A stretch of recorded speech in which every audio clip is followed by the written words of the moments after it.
After an extremely fast-paced summer, we are delighted to be back for Series 4 of the 50Faces Podcast for 2026.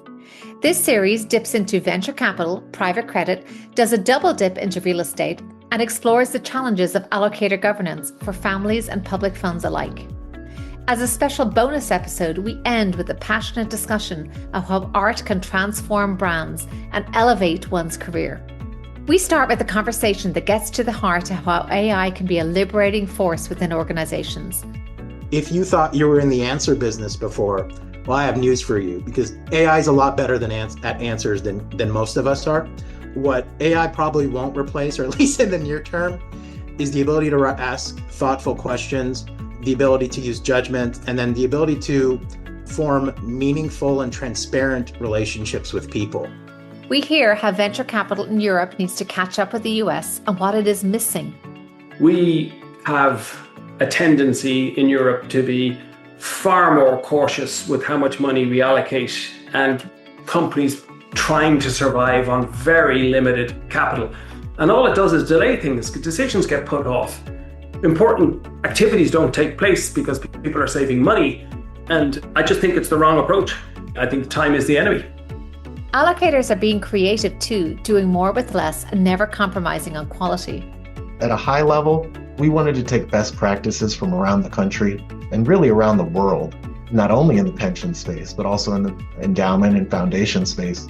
By talking to our peers, we're able to take those insights back and apply them to, really the city of Baltimore.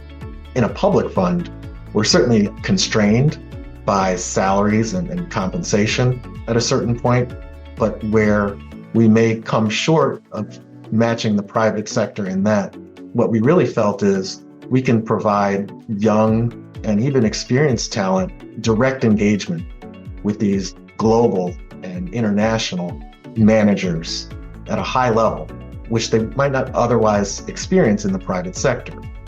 We hear how private wealth and family offices are also encouraging thinking differently.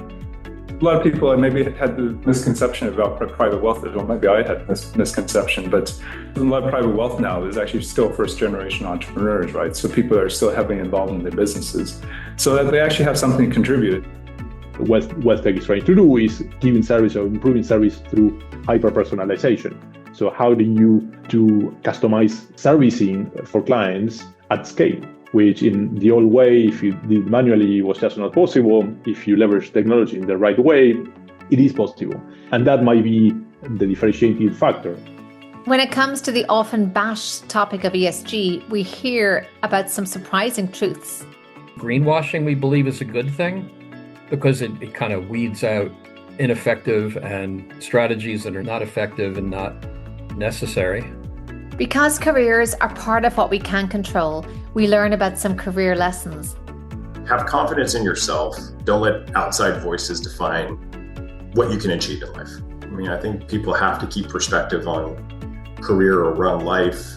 It's probably never as good as you think it is, and it's probably never as bad as you think it is. But there's got to be a balance there.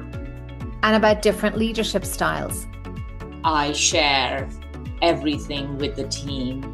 I want to make sure that the team is fully aware of the strategic direction of the organization. So in our weekly team meetings, the leaders sit through and go through everything that I see. In other words, there is no sort of information that I have that they don't have. They see the flows I see, they see the revenue numbers I see. We combined come together with what sort of capital spend we want to do, what sort of areas in technology we want to grow in. Where do we want to grow is a team exercise, and it's not top down. The reason I say that is that no one person can lead an organization. So tune in from September 2nd and every Wednesday after that for a new episode of Series 4. You can follow us on Spotify, Apple Podcasts, and wherever you get your podcasts. Thank you for your support.